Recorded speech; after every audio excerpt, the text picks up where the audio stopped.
Welcome to another 101. Kyle, you want to tell us what we have in store? Yeah, we're talking static stretching today. This is Static Stretching 101.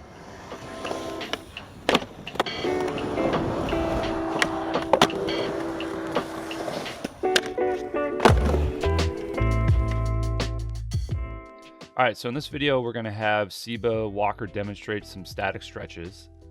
We're going to talk about when you can and maybe should stretch. We're going to talk about maybe when you should hold off on stretching or when stretching can actually backfire on you. And then we're going to discuss whether static stretching should be done at all. Ooh, sounds juicy. All right, well, let's get into it. Let's do it. Help me understand what you mean when you talk about static stretching. Static stretching is simply holding a stretch for a prolonged period of time, as opposed to dynamic stretching where you're moving back and forth into this stretch.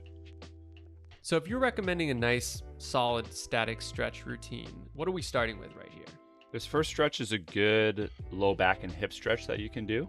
A lot of what we do as skaters is we rotate the body into different tricks, and this stretch does just that. It kind of puts different parts of the back and hip into rotation and stretches it. It looks relaxing. Yeah, this one feels pretty good. So important thing for this one is keep the top leg tacked down as you rotate back with the arm. And then you're also going to want to keep that bottom leg back as you stretch. And you'll feel this one sort of in the mid back, the low back, and even a little bit in the hip. And so how long do you want to hold stretches like this? 30 seconds is enough to improve flexibility. So I recommend 30 seconds daily. And what do you mean by enough? I mean, you don't want to stretch much longer than 30 seconds because if you stretch over a minute, you might get a little bit more flexibility, but you're going to start hindering your strength, your power, your speed. You're going to start fucking with your performance pretty much. So you're not going to be as strong on a skateboard. No way. Yeah, crazy, huh?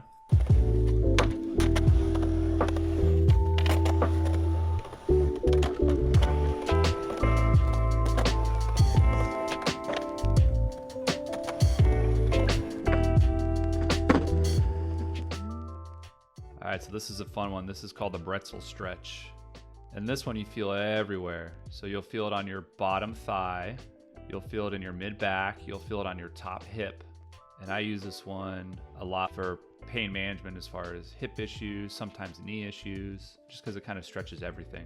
Same things to think about. Make sure that bottom leg stays back and that top leg stays tacked down towards the ground. So pull that top leg down, stretch that back leg back, and then rotate the upper body.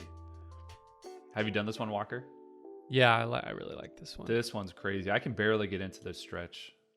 When it comes to form, what are some of the most important things to think about? I honestly don't worry too much about form in general. I mean, with each stretch, and we'll highlight the different body regions that we're targeting with each stretch, you want to generally feel this stretch in the right area.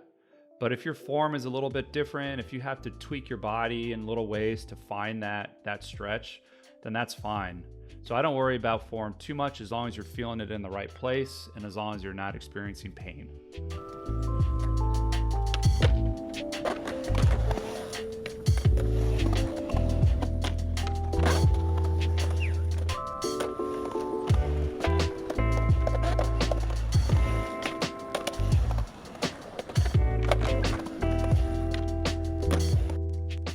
All right, so it looks like we got a little hamstring stretch now. What kind of band is he using right there? He's using, this is called a mulligan mobilization belt, but you can use any sort of just strap, yoga strap, anything, any strap that's firm. You could even just use a regular belt, right? You can use the belt, you can use a sheet. Just make sure you don't use any of those like elastic stretch bands. It's got to be something that's firm. Yeah, so there's not too much to this stretch. You can keep the legs slightly bent and just pull until you feel a good solid stretch, as much as you can tolerate.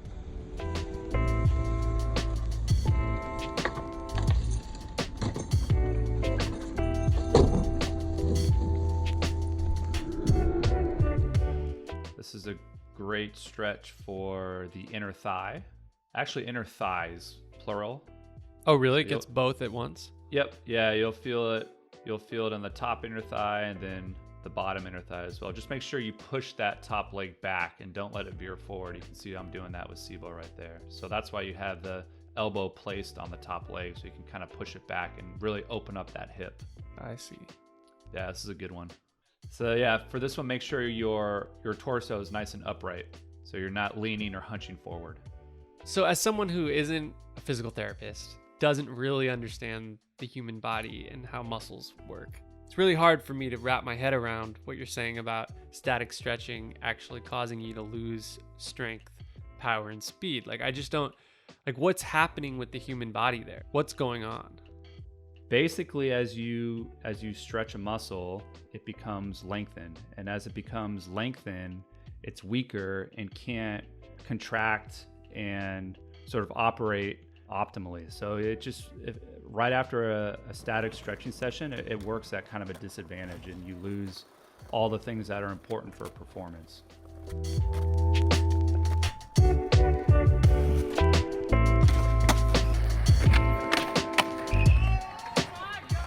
And this is a simple calf stretch. So the main things to think about with this are keeping that back heel flat on the ground. Don't let the heel come up. And then the other thing to think about is make sure that back foot is completely straight. It's not crooked or veering off to the side. All right, so just to recap, stretching for longer than 60 seconds will decrease your strength, speed, and power. It's pretty conclusive. But if you stretch for less than 45 seconds, you're likely not going to affect your performance, speed, and strength. It looks like the minimum dosage of stretching to actually improve your flexibility is 30 seconds. So if you are going to static stretch for 30 seconds, one set of 30 seconds in each area. I personally don't static stretch myself, but I do recommend static stretching to help manage pain and decrease soreness. So that's another one of its uses. But also, while stretching does improve your flexibility, there are plenty of other things that improve flexibility as well, like strength training, doing some sort of a cardiovascular workout, body squats, things like that. So that's not your only option to get more flexible. And that's pretty much it. Cool. So if you like stretching, keep doing it, but stretch with caution.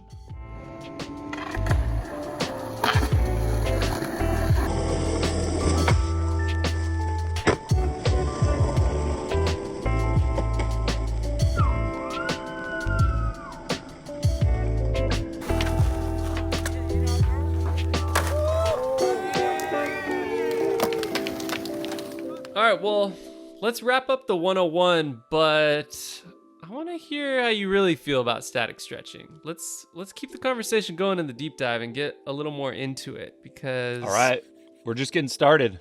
I know I got some more questions, and I feel like you got more you want to say. So let's let you go there. All right, let's do it. Cool. All right, well, tune in to the deep dive, and we will talk to you soon. Thanks, everyone. Later, guys.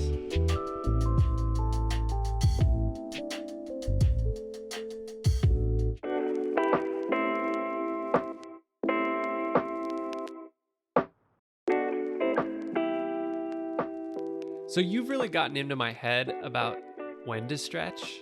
I always thought that it was just the first thing you should do when you get to a skate spot. But when is it appropriate to do stretches like this? Yeah, that's a loaded question, but yes, there are times when you should static stretch and when you shouldn't, for sure. So you should definitely not be doing long bouts of static stretching before a skate session. So, And why? like we talked about a little bit earlier, if you're doing static stretches for more than 45 seconds, you're going to start messing with your performance. So you're not going to be as strong, you're not going to be as powerful, you're not going to be as quick on your feet.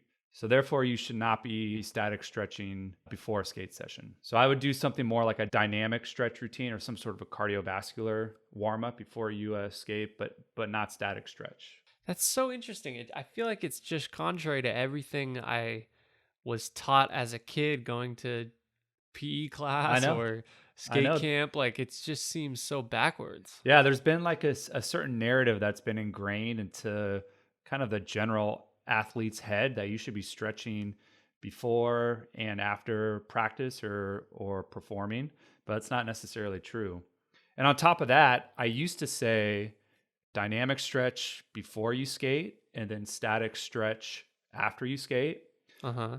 But there's actually more research coming out saying that if you're a regular static stretcher, meaning if you stretch a few times a week, 2 to 3 times, 30 seconds each body part, if you're a consistent static stretcher, it's going to chronically decrease your strength and your performance.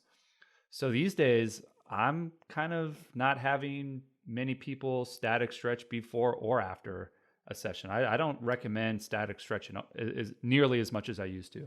So if it's not okay, so back up. So if it's not before and it's not directly after, when when do you do it? Like, we're making a whole video about static stretching. Like, when should you actually do these stretches? Yeah, like why the fuck do we make this video, Yeah. right?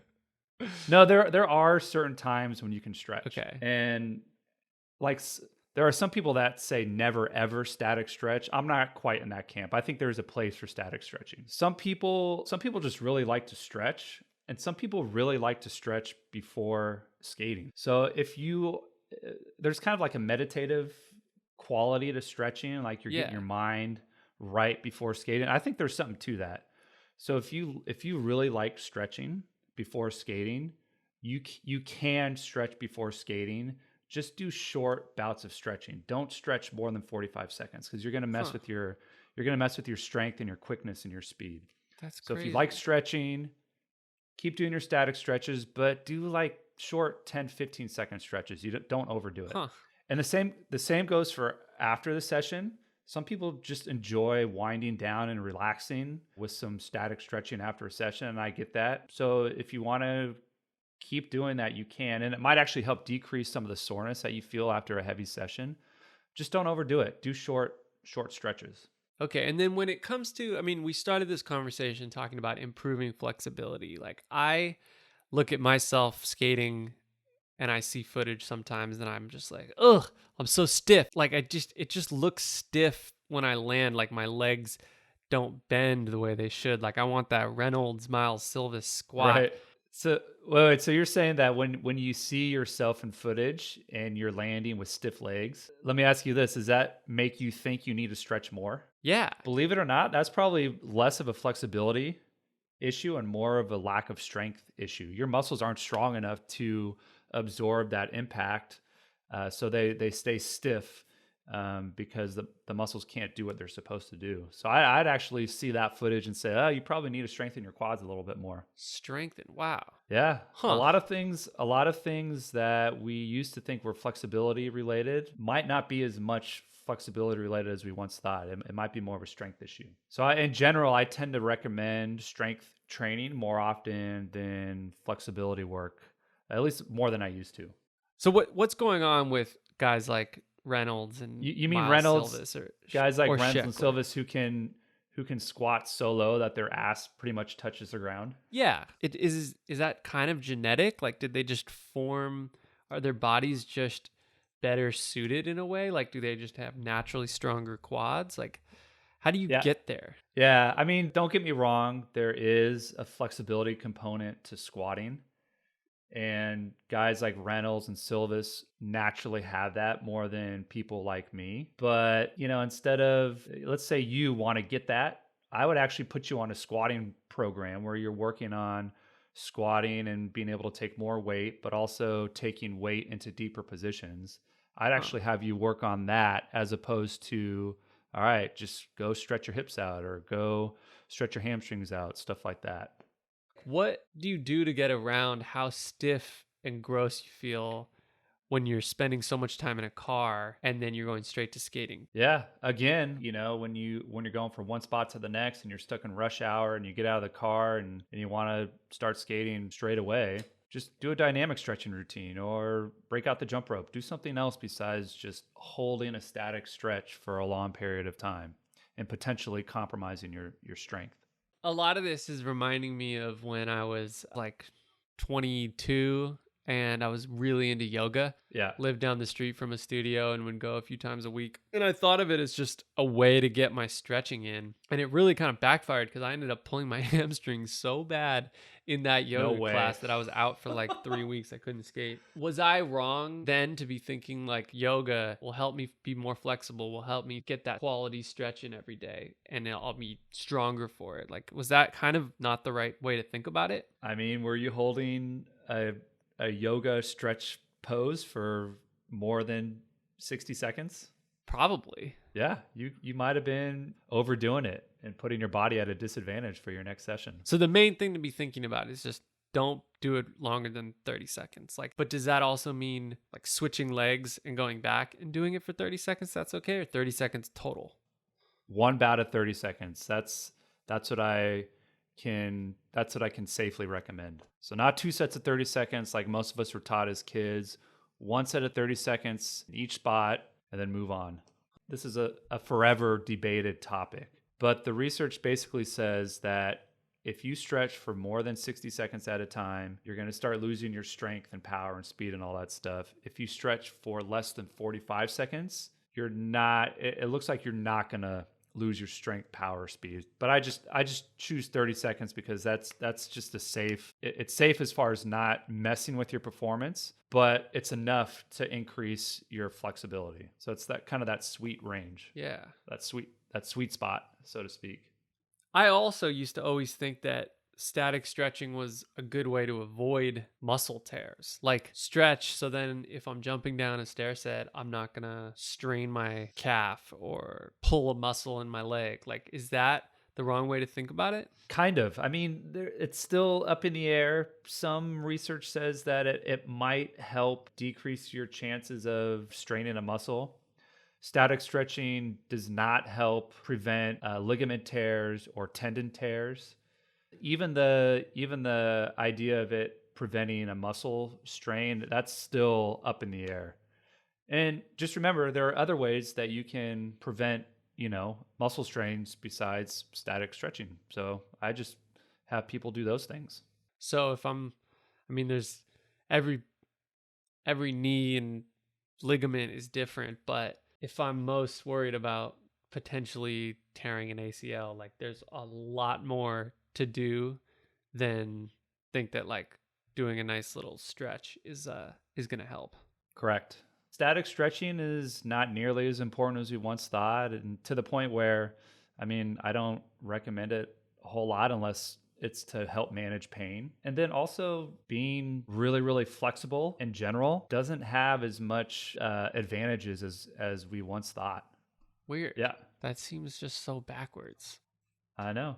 I mean, in skateboarding, it kind of depends on what sport you're playing. And in skateboarding, there are, you do have to have a certain amount of flexibility just to do what you need to do. But it's just not as important as we thought it used to be. It's just looking more and more like athletes need to focus on their strength and their speed and their power and stuff like that, and focus less on flexibility. So at the end of the day, every skater who hates stretching can walk away feeling pretty good about themselves. Their instincts, huh? Yeah. I feel like that's one of the most common things you hear. Like, oh, I fucking hate stretching. Yeah, you don't need to force it. You can do other stuff to help with your flexibility. Believe it or not, a lot of strengthening exercises actually increase your flexibility. So if you're like squatting, for instance, if you work on slowly getting into a deeper and deeper squat when you're at the gym, you're going to improve your flexibility. And there are other specific exercises, like there's this hamstring exercise called the Nordic hamstring curl. Oh yeah. Yeah, you remember? You've made me do that one. Yep. Yeah. So there's a couple studies that show that if you do that exercise, you're going to improve your hamstring flexibility. So I know you don't use static stretching too much in your clinic. Are there any examples when you've used it with a skater? Yeah, let me think. Yeah, I had a patient who had some knee pain, and the pain was limiting him from squatting in general, but also squatting like when he was kind of loading up to pop during skating. So we did a full examination, and we learned that the most important things that he had to work on were his quad and his glute strength. They just weren't strong enough to kind of withstand the stresses he was putting on it with day-to-day activities. So that was a long-term solution that we had to kind of achieve. But we also discovered that in addition to those strength deficits, his quad or his front thigh muscles were really tight and stiff. And we found that a simple static stretch would temporarily take his squatting pain away, but a dynamic stretch wouldn't. So we had this issue where we needed to get his quads more flexible to help get him out of pain. And we had one stretch that did get him out of pain, but one didn't. And that pain relieving. Interesting. Yeah, and the pain relieving stretch happened to be like a static stretch. So that was a situation where I allowed him to keep doing the static stretch to improve flexibility, but also get rid of pain. And then that's, you just kind of give up the strength and the power and the performance. If you think about it, you temporarily give up that performance part to get him out of pain. And then that allows you to if he's in less pain, then you can focus more on strengthening the hip muscles and the quad muscles and kind of achieve his long-term goals. So that's kind of one example where you give up a little bit of performance with some static stretching so that he can tolerate doing the things that he needs to do to get back to where he needs to be. That makes sense. And so I know it's hard to do this. I mean, you're one of my best friends, and I feel like I often struggle to get like just a clean answer when it comes to some of these questions, but like final and official verdict on static stretching in general. Can we get a recap out of you? Can we get a verdict? Okay. All right. It's not, we can get a verdict, but it's not like a yes or no. It's, Okay. Of course, like with most things, it's somewhere in between. But I can say this, if you're a healthy skater and you don't have any aches or pains or health issues, you don't need a static stretch. That's number one. Number two, if you're a healthy skater who is lacking flexibility and you feel like you would like to do some stretching to improve your flexibility, consider switching to dynamic stretching instead to get that flexibility. So that's number two. And then number three, if you're a healthy skater who loves static stretching and is not going to give up static stretching ever, no matter what, at least consider decreasing the amount of time that you static stretch so your performance isn't hindered too much. Those are my main points. Is that a... It makes sense. Yeah.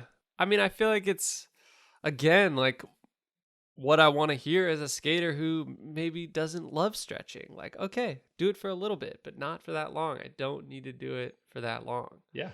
I back it. And I hope what you're talking about helps some skaters out there, or at least, Yeah, hopefully it just kind of puts some things into perspective. Yeah. Cool. Well, that's well, all dude, I got. Thanks so much. Yeah. Thanks for giving it to us, and look forward to talking to you more. All right. Sounds good. Thanks, Walker.